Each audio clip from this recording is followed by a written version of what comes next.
Hey, I ain't mean to scare you. Thought y'all done forgot about me in here.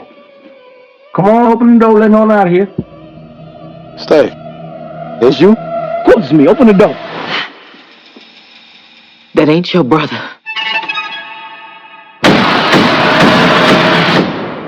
Lord, you. Yo, Smelly thing. I think I shot myself. How's it going there, YouTube land and also social media lands? Welcome to an all-new video. In this video, we're doing a movie review of a new film that just came out a couple weeks ago, and is a new original film from a great director. So we're going to get right into that. But before we do that, make sure you hit that subscribe button so you don't miss this video and the other videos I put up. As always, people, if you enjoy my content here on YouTube, definitely check out my other social media platforms such as X, Facebook, Instagram, Threads, Patreon. Pretty much post on these regularly, so definitely check them out. As always, people, let's get right into this.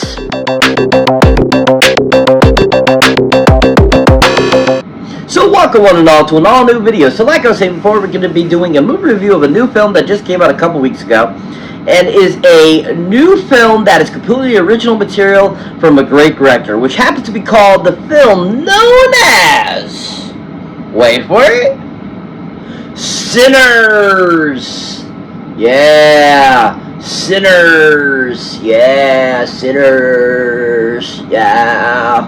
So Sinners is a new film that is a period piece slash vampire horror film with a whole bunch of blues ripping throughout the film type of deal. And after seeing this last night, I was kind of like, this has a lot of potential, but I think it's a little overrated with what everyone has been saying, because for the last several weeks I've been hearing nothing but praise and tout and all this kind of stuff for this film, and I just didn't see it, because I feel there's a lot of things in it that I feel they could have done differently and made it better.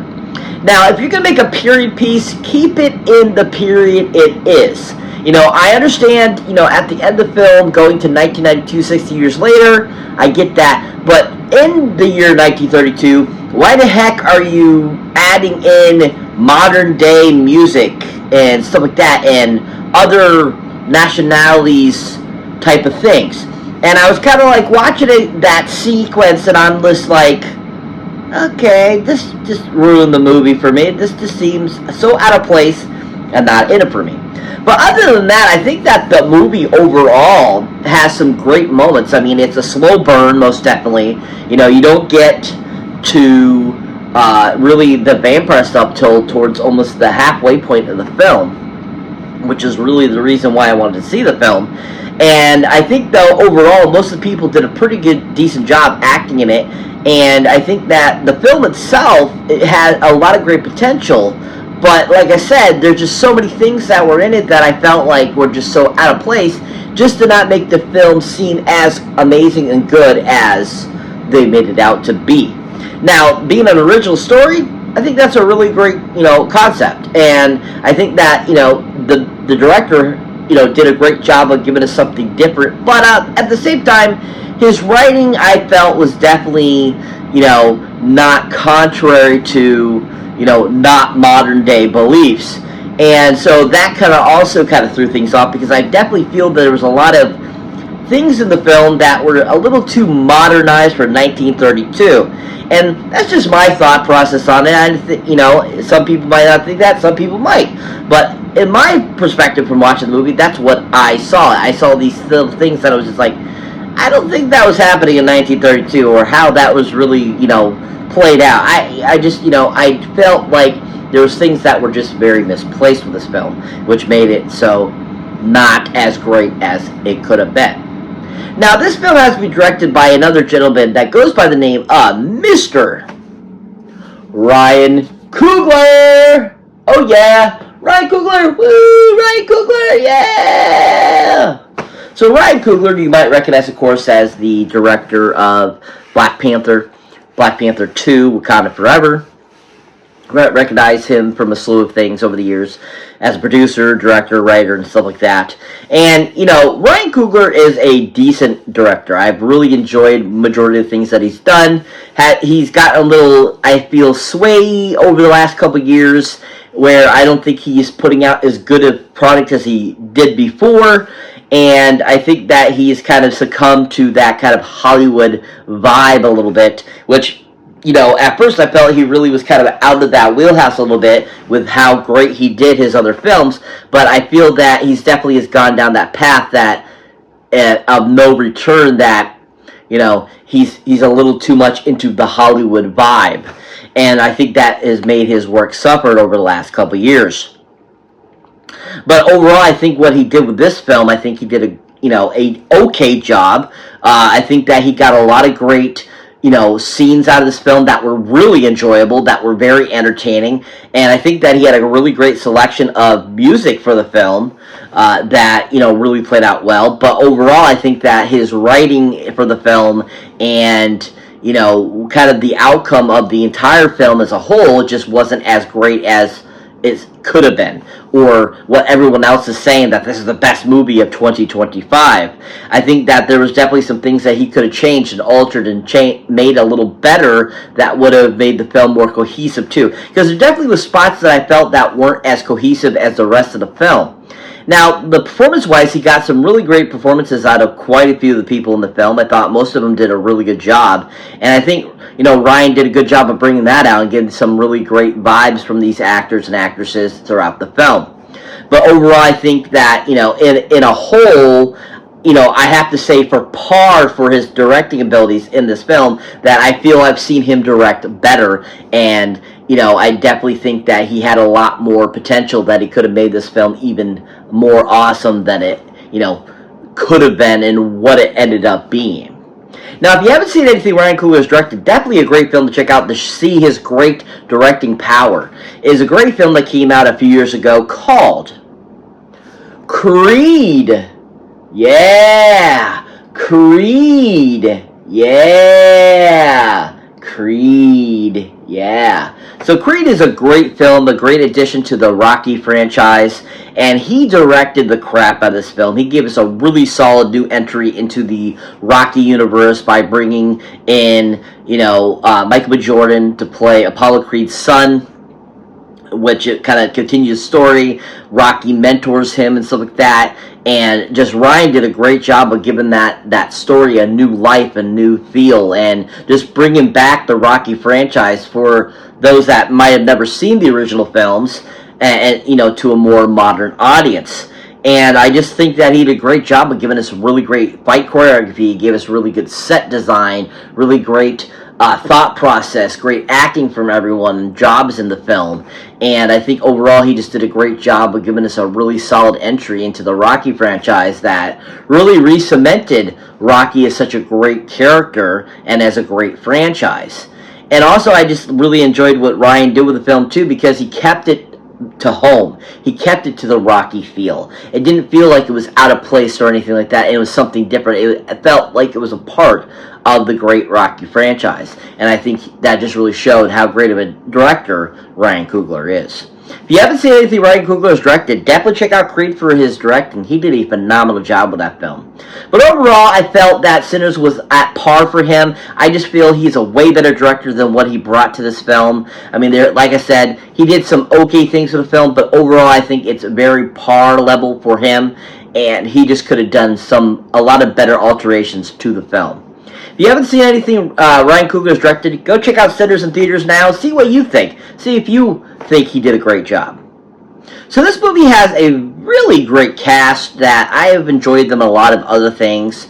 A lot of them are great. A lot of them are interesting. I think a lot of them have a lot of great talent that they have shown in other films and brought that talent to this film as well. And I think that, overall, these characters, these arcs, and these, actors and actresses just did a decent job with the performances in this film. Now, to start us off is kind of the two main characters, the twins in the film, Smoke and Stack, who are played by Mr. Michael B. Jordan. Oh, yeah, Michael B. Jordan. Woo! Michael B. Jordan, yeah! Woo! So Michael B. Jordan, you might, of course, recognize from a few things over the years. He was Killmonger in Black Panther, so he's worked with Ryan Coogler before. He's done quite a few other characters over the years. and is an okay actor. I don't think he's anything the greatest, but I think he does a pretty okay job with, what he brings to life in his films. And I think that, what he brought to Sinners, I thought was pretty interesting. I enjoyed him as the two different twins, as Smoke and Stack, and I think that he did differentiate them a little bit, but not to the scale that I feel would have made them completely two amazing performances separated from themselves. Because it still felt very much like, in each one, felt like Michael B. Jordan's acting, and didn't really feel very differentiated, except for, little differences making, Stack a little more loosey-goosey, whereas Smoke is a little more professional, a little more, older and more mature. And I still think that for the most part, they were pretty much the same kind of people, person. But I think that he made enough little differences to really make them stand out by themselves. And I think that there was a lot that he did, in the film that was interesting, and I think, overall did a decent job. Now, if you haven't seen Mr. Michael B. Jordan in anything, you should definitely check him out in a great film that came out just a couple years ago, and is a third film in a great series. And that happens to be the film called Creed 3. Yeah! Creed 3. Yeah! He was so awesome in all the Creed films, and especially this one. I just really enjoyed his development, his change, his alteration, his growth as the character of Adonis. And I think that he did such a great job of bringing it even more to a different scale in this, and then also directing the film as well. And I think that he directed the hell out of that film, and acting in it as well, and gave us this really superb performance that I think really showed kind of, his, growth in the film industry, and in his acting and his directing as well. And I think that just this film really shows Michael B. Jordan's potential and how good of an actor he can be, and just all around a part of the industry. And I just think that it really showcased his talent very much in that film. If you haven't seen him in anything, definitely check him out in Creed 3. He did a really great job, and just overall, as a director, Michael B. Jordan just really rocked that film. If you haven't seen it, highly recommend check it out. Worth the watch, people. And as for Sinners, I think he did a really good, decent job. I enjoyed it. I definitely feel he could have played it a little differently in certain situations, but overall, I still think he did a really great job. That it was very highly entertaining, and I thought that he was a decent lead for the film. If you haven't seen Michael B. Jordan recently, go check him out in Sinners now. He did a pretty good job. So that brings me to the next person I'd like to talk about that was in this film, and that is none other than a great actress who I have enjoyed and have fallen in love with over the years, and just think she's a fantastic actress. And that, of course, is Miss Haley Steinfeld. Oh yeah, Haley Steinfeld. Woo, Haley Steinfeld. Woo. Not only is she very talented, she's absolutely gorgeous, and I absolutely love her in anything she's in. I've always enjoyed her. I think she does a great job. I think she was amazing, in several things she's been in. And you might recognize her, of course, from recently Hawkeye as the new Hawkeye. You might recognize her, of course, from Bumblebee. You might recognize her from a few things over the years. And she is just a really fun actress. And I think she was a really interesting choice for this film. And especially that she has a relationship with Stack in the film, I think was very interesting as well. And the fact that she's kind of like this childhood kind of a friend that kind of becomes a love interest and stuff like that, and they're in love and all this kind of stuff, I think is really cool. And I thought that was an interesting little take back in 1932, and I think that she fit very well into that kind of genre in that year and stuff like that. She looked really great in the outfits and stuff from the 30s and stuff like that, and she really fit in very well. And I think that she did a decent job in the film, even though it was a very small role. It wasn't super huge. It still was very enjoyable to watch her, and I think she did a good job. She has some very interesting one-liners throughout the whole film, and definitely it was such a great adult level that I'm not used to seeing her play such kind of adultish characters. Even though in a lot of the films she plays like she's in her 20s, early 20s. She still usually talks very simplistic and very almost like Disney-like, as they used to talk, and not have, like, say swear words and stuff like that. And so it was funny hearing her say those things because I wasn't so used to her using those terms very often in films. And so I felt like, oh wow, she's actually grown up. She's like she's a grown woman now, almost 30 years old and stuff like that. And I'm just like, oh, I'm like, Haley Steinfeld's actually an adult now. So it was kind of funny seeing her in that type of role. But I thought, like I said, I thought she did a great job. I thought she was interesting. I thought she had a great kind of character arc, and I thought that she did a decent job with it.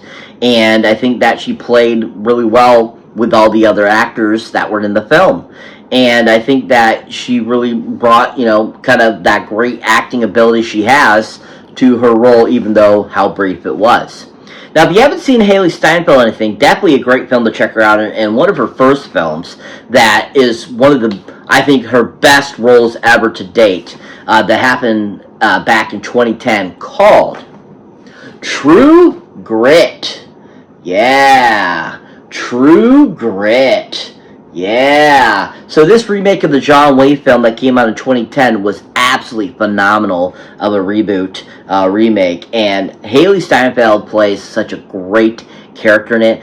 I absolutely fell in love with her in this film, and she was just phenomenal playing this character. She was on point. She did everything that you would want in that performance from that character. The whole story arc that she provides throughout the film was on point, and just the delivery just was so far beyond how young she was at the time, and it just was so phenomenal and so great. And I can't get enough of that role of her because she just was so damn good. And if you haven't seen her in that role, highly recommend check her out in True Grit. She was absolutely phenomenal, and definitely something to check out of her filmography if you have not seen it. If you have not seen True Grit 2010, definitely check out for Haley Steinfeld's performance. She was absolutely perfection in that. But overall, like I said, I thought she was really great in Sinners. I really enjoyed her. She was one of the elements I really enjoyed in the film. And I think that she was a really great addition to that film and provided some really fun, great characterization as, her character and kind of her character arc throughout the film. If you haven't seen Haley Steinfeld or anything recently, go check out Sinners now. She did a really fantastic job. I just want to shout out a couple other folks that were in the film before I get to my final selection of this great cast. And that, of course, are Wimu Samako, who plays Smoke's wife or girlfriend, whatever you want to call her, in the film. She was really fantastic in the film. I enjoyed her very much. Of course, Omar Miller, he was amazing too as Cornbread. And then as well, Jack O'Connell playing the main bad guy, the main vampire. He was really fantastic too as well. I just want to give those guys shout outs because they were just really great additions to the cast as well. But that brings me to the final actor I like to talk about that was in this film, and my all-time favorite character in the film. And that, of course, is played by Mr. Delroy Lindo! Oh yeah! Delroy Lindo! Woo! Delroy Lindo! Woo! So Delroy Lindo, you might recognize from a ton of things over the years. He's been in so many different things. Very fantastic actor. He's plays such great character actors. He's one of those great guys that just you can see in little bits and pieces of films and just absolutely fall in love with his performance because he's just that good. And he provided that in Sinners. The entire time he was in the film, he was absolutely enigmatic. He was so freaking awesome, and he just was so much fun, and I absolutely loved his character in the film, especially because he just brought such a great warmth and such a great idea to his character, and you really just fell in love with his character, and you felt for him, and at the same time, Delroy did such a great job of just being so on point as well, that he just really delivered a really outstanding performance that I thought was really fantastic.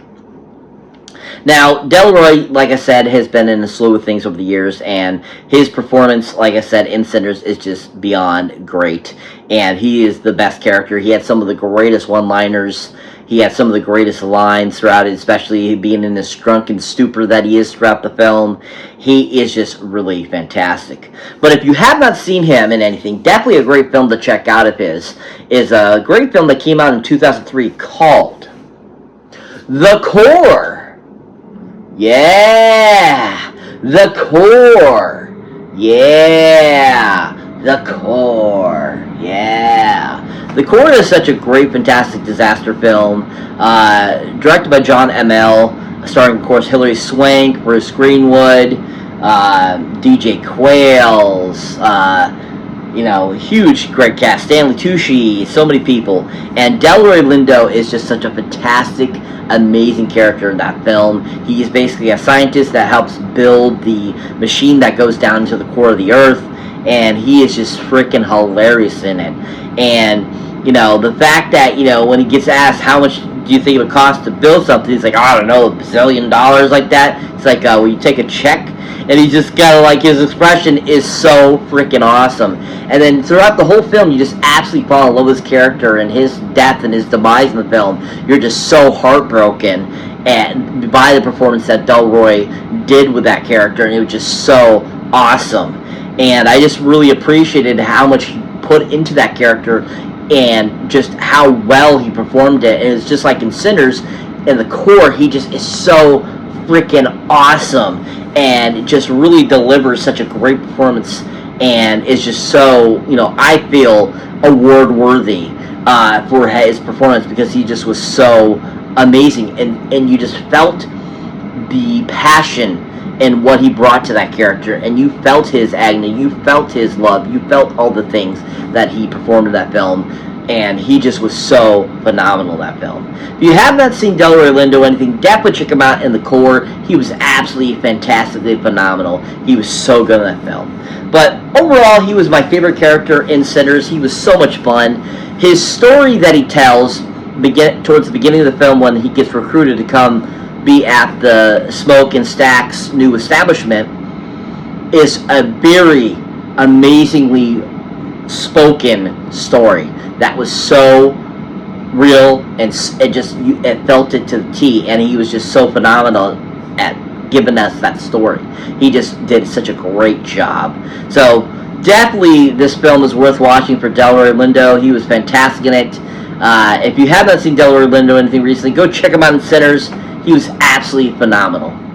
So what is Sinners about? Basically, the premise of the story is the characters of Smoke and Stack, which is played both by Michael B. Jordan. They basically have just recently returned to Mississippi and are planning on opening their own, basically like nightclub for the black people of their community there. And basically they start recruiting people, and as the night goes on and they start their establishment and they start doing it and stuff like that, basically they come across these people that end up being vampires, and the rest of the night's about them surviving the night and stopping the vampires from taking over, the town and nearby cities. And basically we see kind of the outcome of them trying to save people by stopping these vampires. It's like I said, a interesting story. It's a great concept, but it just did not play out as well as it could have, and it's nowhere as great as the critics are making it out. Unfortunately, I don't think so. I think it's kind of overrated. But overall, I think that there's some really great points and great parts to the film that I really enjoyed. I liked a lot of the blues music. I thought some of the performances were really fun and enjoyable. But overall, the movie as a whole is very overrated and nowhere as good as that. If you're a huge fan of cuddliness, you get a lot of that in this film. I think, which is pretty hilarious. I don't know if that was something that Ryan Coogler really likes or something when he wrote it into the script.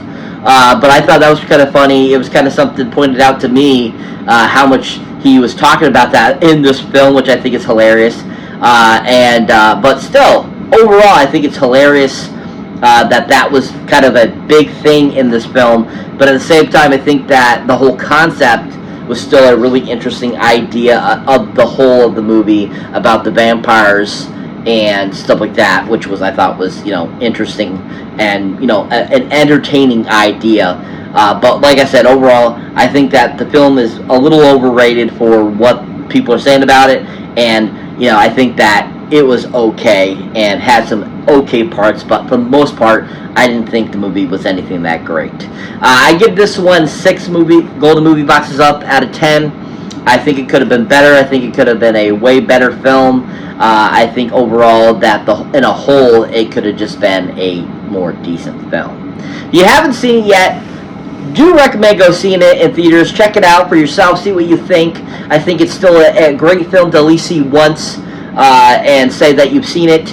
It definitely was interesting. I love the 1932 motif of the film that it takes place during that time. But overall, not my favorite of 2025. Probably will be on my worst of 2025. But overall, an okay film. Something to definitely check out. If you haven't seen it, go check it out now in theaters. So that's it for this movie review, guys. As always, thank you for watching. Thank you for liking. Also, thank you for subscribing. And if this is your first time here, or you have been before, don't forget to check out any other new videos you might not have seen mine yet. And as always, people, huge shout out to my new and old subscribers. Thank you so much for being a part of the channel. But as always, if you want to show more support to the channel, want to help it grow, make it better, please check out my Patreon page where you get all kinds of extra accoutrement you don't get here on my YouTube channel, where you get outtakes, bloopers, and all that kind of cool stuff. And plus, also, you get to pick once a month as a member what movie you like to see me review, or trailer, or anything that is movie related. And as always, catch you in the next one.